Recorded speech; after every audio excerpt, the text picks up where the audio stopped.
కేంద్ర రాష్ట్ర ప్రభుత్వాలు సంయుక్తంగా రాష్ట్రంలోని రైతాంగాన్ని ఆదుకోవాలని చెప్పేసి ఆలోచనతో ఎన్నికల ముందు ఇచ్చినటువంటి హామీ మేరకు రాష్ట్ర ప్రభుత్వం 14,000 రూపాయలు, కేంద్ర ప్రభుత్వం వాటా 6,000 రూపాయలు వెరసి 20,000 రూపాయలు సంవత్సరానికి అందజేస్తున్నటువంటి అన్నదాత సుఖీభవ కార్యక్రమంలో భాగంగా ఈ రోజున తలుపుల మండలంలో ఏర్పాటు చేసినటువంటి ఈ కార్యక్రమానికి అధ్యక్షత వహించినటువంటి అగ్రికల్చర్ ఆఫీసర్ గారికి, అదేవిధంగా వేదిక మీద ఉన్నటువంటి అధికారులకు, నాతోటి కూటమి పార్టీ నాయకులకు, వేదిక ముందున్నటువంటి కూటమి పార్టీ నాయకులకు, విచ్చేసినటువంటి రైతాంగానికి, పాత్రికేయ మిత్రులకు అందరికీ కూడా పేరు పేరు నమస్కారాలు.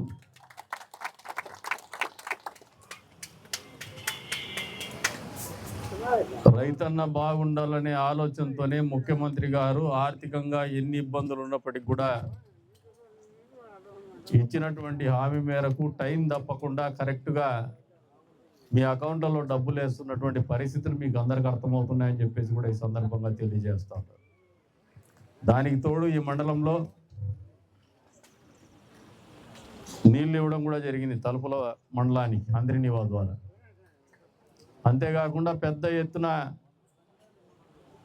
డైరీ పేరు మీద పాడావులు కూడా మేపేటువంటి రైతాంగం ఉన్నటువంటి మండలం ఇది. అంతేకాకుండా మామిడి తోటలు కూడా పెద్ద ఎత్తున పెంచేటువంటి మండలం ఇది. ఈ రెండింటినీ ఆలోచనలో పెట్టుకొని చెరువుల్ని నీళ్ళతో నింపడమే కాదు, ఏదైతే గోకులం షెడ్లు ఉన్నాయో గతంలో కూడా పెద్ద ఎత్తున మంజూరు చేసినాం.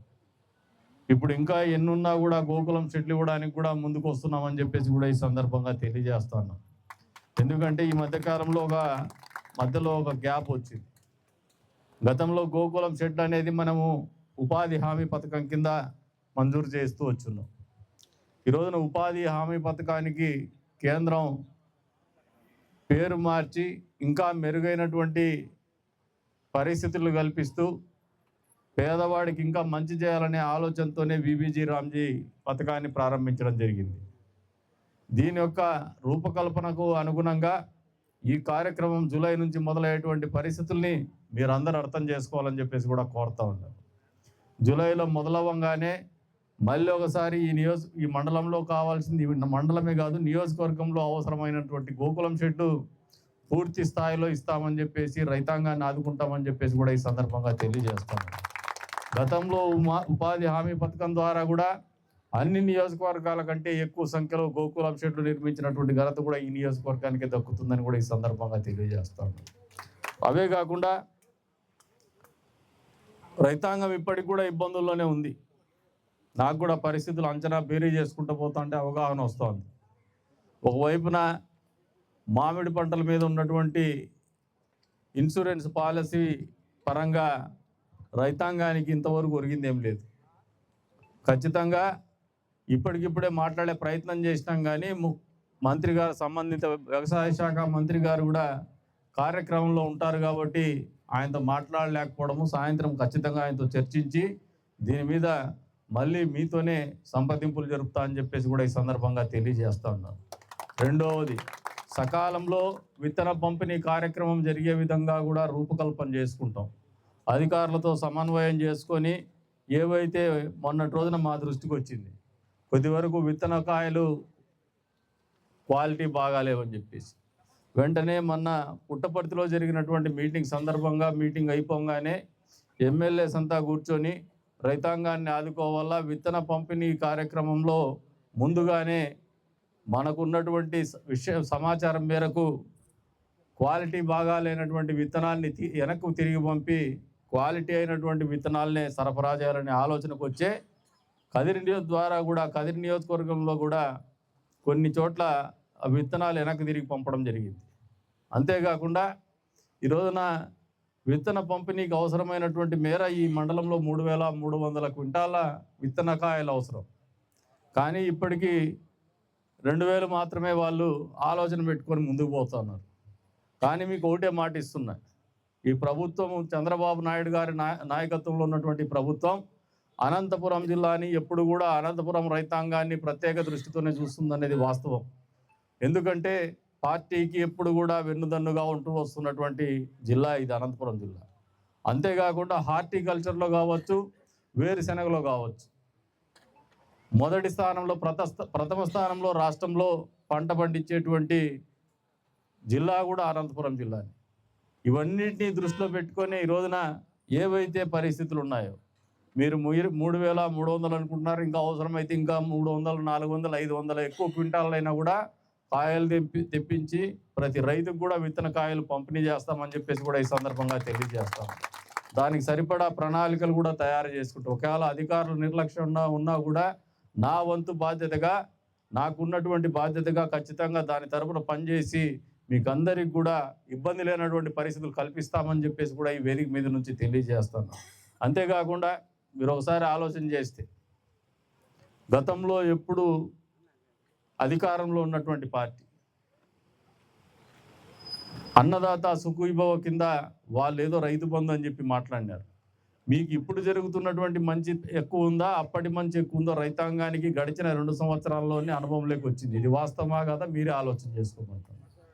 అంతేకాకుండా ఎరువుల విషయంలో కూడా సకాలంలో ఎరువులు అందించేటువంటి కార్యక్రమం కూడా దగ్గరుండి మేమే దాన్ని పర్యవేక్షించి రైతాంగానికి ఎరువులకి ఇబ్బందులు లేనటువంటి పరిస్థితుల్లో మేము పనిచేస్తామని చెప్పేసి కూడా ఈ వేదిక మీద నుంచి మీకు తెలియజేస్తున్నాము. అధికారులతో సమన్వయం చేసుకుంటాం. అంతేకాకుండా ఈ రోజున విత్తన కాయలు సేకరించడంలో కూడా వాళ్ళకు ఉన్నటువంటి సమస్యలు కానీ మా దృష్టికి ఇప్పుడే వచ్చింది. వాటిని కూడా పరిష్కారం చేసుకుంటాం. మిమ్మల్ని అయితే ఇబ్బంది పెట్టమని చెప్పేసి కూడా ఈ వేదిక మీద నుంచి తెలియజేసుకుంటూ ఈ రోజున రైతాంగం గురించి నీళ్ళు ఇస్తా ఉన్నాం, కరెంట్ ఇస్తా ఉన్నాం. మీకు కొద్దిగా ఇబ్బంది ఉంది, ఎలక్ట్రికల్ ఇక్కడ లేనటువంటి పరిస్థితి ఉంది. మీకు ఆ విషయంలో ఏదైనా ఎలక్ట్రికల్గా కరెంట్ ట్రాన్స్ఫార్మర్ల గురించి మీకు ఇబ్బంది వచ్చినా కూడా మనం మొన్న వాయిస్ ఆఫ్ సిటిజన్ అని ఒకటి ఓపెన్ చేసినాము. ఆ టోల్ ఫ్రీ నెంబర్ కన్నా ఫోన్ చేయండి, లేదు మా ఆఫీస్నైనా సంప్రదించండి. మంచి డిఈ గారు ఉన్నారు, చెప్పంగానే పనిచేసేటువంటి వ్యక్తి ఉన్నాడు. మీరు ఇబ్బందులు పడొద్దండి, లేడని డైరెక్ట్గా మమ్మల్ని సంప్రదించండి, ఆ సమస్యలు మేమే తీరుస్తామని చెప్పేసి కూడా మీకు వేదిక మీద నుంచి తెలియజేస్తాం. అంతేకాకుండా ఇంకా ఏదైనా మీరు ఈరోజు నేను వచ్చిన కార్యక్రమం వేరే, కానీ మళ్ళీ పిటిషన్లు పట్టుకొని వస్తున్నారు. రైతాంగము బాగా చల్లగా ఉంటేనే మనం అందరూ చల్లగా ఉంటాం. ఫస్ట్ వాళ్ళని మొదటి స్థానంలో వాళ్ళని సంతోషంగా వాళ్ళని సక్రమైన పద్ధతిలో వాళ్ళు వ్యవసాయం చేసుకోవడానికి అనువైన పరిస్థితులు కల్పించే బాధ్యత పాలకుల మీద ఉంటుంది. కాబట్టి ప్రజలు కూడా అర్థం చేసుకోండి. వాళ్ళని మొదటిగా వాళ్ళకు చేయాల్సినటువంటి సాయము, అందాల్సినటువంటి సాయాన్ని సకాలంలో అందించగలిగితేనే రైతన్న 10 మందికి పట్టడు అన్నం పెట్టగలడనేది వాస్తవం అనేది మీరు కూడా గ్రహించుకోండి. అందులో భాగంగానే మొన్నటికి మొన్న మామూలుగా ఒక స్పెషల్ స్కీమ్లో రైతాంగానికి యాంత్రీకరణ పేరు మీద ఒక ట్రాక్టర్ వస్తే మీ మండలానికి ఓదులపల్లి కేటాయించడం జరిగింది. ఇంకా వస్తాయి, ఇంకా పనిముట్లు వస్తున్నాయి, ఇంకా ట్రాక్టర్లు వస్తాయి. అవి కూడా మీరందరూ అడిగినంత మేరకు కాకపోయినా మీకు సంతృప్తికరంగా ఉండే స్థాయిలోనే పంపిణీ చేస్తామని చెప్పేసి కూడా ఈ సందర్భంగా తెలియజేస్తున్నాం. ఇకపోతే మామిడి రైతుల గురించి ప్రత్యేకంగా నేనే 1-2 రోజుల్లోనే రేపు వారంలో మీటింగ్ పెట్టుకుంటాం మీతోనే. ఒక పరిష్కారం దిశగానే మీతో ఇంకా ట్రాక్టర్లు వస్తాయి. అవి కూడా మీరందరూ అడిగినంత మేరకు కాకపోయినా మీకు సంతృప్తికరంగా ఉండే స్థాయిలోనే పంపిణీ చేస్తామని చెప్పేసి కూడా ఈ సందర్భంగా తెలియజేస్తున్నాం. ఇకపోతే మామిడి రైతుల గురించి ప్రత్యేకంగా నేనే 1-2 రోజుల్లోనే రేపు వారంలో మీటింగ్ పెట్టుకుంటాం మీతోనే. ఒక పరిష్కారం దిశగానే మీతో కూర్చుంటా అని చెప్పేసి కూడా తెలియజేస్తున్నాను. మూడవది, ఏదైతే 1100 ఎకరాల భూమి ఉందని చెప్పేసి ఒక రిప్రజెంటేషన్ చెప్తున్నారు. దాని మీద ప్రణాళికలు ఉన్నాయి. మొన్న టెండర్ నోటిఫికేషన్ పిలిచినారు ఏపీఐసి ద్వారా. కాకపోతే ఎవరు ముందుకు ఎందుకు రాలేదంటే అక్కడ అంత దూరంలో దాన్ని డెవలప్ చేయాలంటే ఇబ్బందికరమైన పరిస్థితి. మళ్ళీ టెండరు కాల్ ఆఫ్ చేసినారు. ఆలోచన ఏమంటే ఎవరో ఒక పెద్ద కంపెనీ వాళ్ళు మొత్తం భూములు తీసుకొని పరిశ్రమలు పెట్టేటువంటి ఆలోచనతో ఉన్నారు కాబట్టి టెండర్ని కాల్ ఆఫ్ చేసినారు. అది కూడా తొందరలోనే తుది రూపుకు వస్తుందని చెప్పేసి కూడా మీకు ఈ సందర్భంగా తెలియజేస్తూ ఉన్నాను. ఇక నిగ్గిడి రోడ్డుది 100% నిగ్గిడి రోడ్డుది మొన్న ఫారెస్ట్ డిపార్ట్మెంట్ వాళ్ళతో కూడా మాట్లాడినాం. మా పని మేము చేస్తున్నాం. వచ్చే బీబీజీ రామ్జీ మొదలవుతానే ఆ రోడ్డు పని కూడా పూర్తి చేస్తామని చెప్పేసి కూడా ఈ సందర్భంగా తెలియజేస్తాను.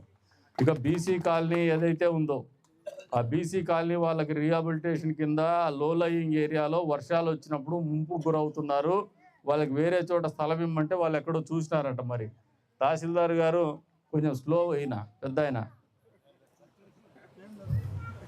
ఫాస్ట్ అయినా నీకేమన్నా ఫాస్ట్ ఏమో స్వామి. రాజారెడ్డి అన్న కొంచెం మేనేజ్మెంట్ స్కిల్స్ ఎక్కువ, అందుకని ఆయన ఫాస్ట్గా ఉంటుంది. మీకంతా ఫాస్ట్గా ఉన్నాడా మురళి అన్న? అదే సమస్య. ఇదొకటి పని చేయన్నా, మీకు మొక్కుతాం అందరి తరఫున, నన్ను తిట్టించద్దు. అదొకటి పోయి చేసేసేయండి, అదేదో పూర్తి చేయండి. ఆ పేదవాళ్ళు వచ్చినప్పుడల్లా ఆ రోడ్లో పోయినప్పుడల్లా పాపం దండం పెట్టుకుంటూ రోడ్లోకి వస్తారు మనల్ని తిట్టలేక. కాబట్టి ఆ పని తొందరగా పూర్తి చేయమని చెప్పేసి కోరుతా ఉండా. జిల్లా మండల నాయకులు కూడా దాని దిశగా కొంచెం ఆలోచన చేసుకోమంటాడు. మీరు కూడా కోఆర్డినేట్ చేసుకొని పని చేయించుకోండి. ఆయనతో మీరు ఎంటబడి కార్లో కూర్చోబెట్టుకుంటే కానీ పని జరగదు, సమస్య అది ఉంది. ఇక మ్యాంగో ఫార్మర్స్ కట్టింది 682 మంది కట్టినారు. మనకు స్టేట్ గవర్నమెంట్ ఎంత షేర్ ప్రాసెస్లో ఉంది సార్. ఇప్పుడు మేము కూడా స్కూల్లో చదువుకునేట్టు అప్పుడప్పుడు చదువుకునే అవకాశం మీరే కల్పిస్తూ ఉంటారు. మామిడి రైతుల గురించి మామూలుగా ఒక కలెక్టరు ఎమ్మెల్యే వస్తారంటే ఖచ్చితంగా సంబంధిత అధికారులు ప్రతి ఒక్క విషయం మీద పూర్తి స్థాయి పరిజ్ఞానంతో మీటింగ్లో అటెండ్ కావాలి. కానీ మా వాళ్ళు మేము వచ్చిన తర్వాతే మా వాళ్ళకి చెప్తే కానీ దాని మీద సమాచారం ఇవ్వలేనటువంటి పరిస్థితి ఉంది. ఈ పద్ధతి మార్చుకోమని చెప్పేసి కోరుతా ఉన్నాం. మొత్తము రైతుల సంఖ్య 689, విస్తీర్ణం వచ్చి 565 హెక్టార్లు. రైతు వాటా 2,54,600,000. ఇదేంది ఇది ఫిగర్? ఇది ఇంత పెద్ద ఫిగర్ ఎట్లా వస్తుంది రైతు వాటా? 25,46,820 రూపాయలు, 4,500 రూపాయలు ఒక హెక్టార్కి.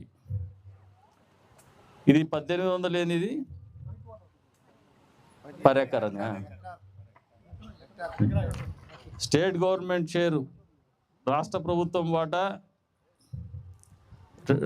22,09,238 రూపాయలు. కేంద్ర ప్రభుత్వ వాటా 22,92,138 రూపాయలు. ఇది ఆల్రెడీ మీరు చెప్పేది కరెక్ట్గా చెప్తాను, నా అబద్ధాలు చెప్పించద్దండి. ఎప్పటి వరకు కావచ్చు ఇది?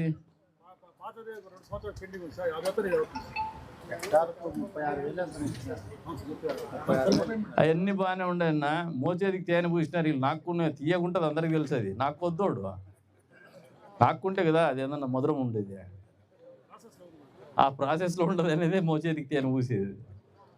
సరే, దీని మీద ఓ 2 రోజులు నేనే పూర్తి స్థాయి పరిజ్ఞానంతో మీతో కూర్చుంటా, పూర్తి ఇన్ఫర్మేషన్ సంబంధిత మంత్రి గారితో మాట్లాడైనా మీతో కూర్చుంటా అని చెప్పేసి కూడా ఈ సందర్భంగా తెలియజేస్తాను. ఇకపోతే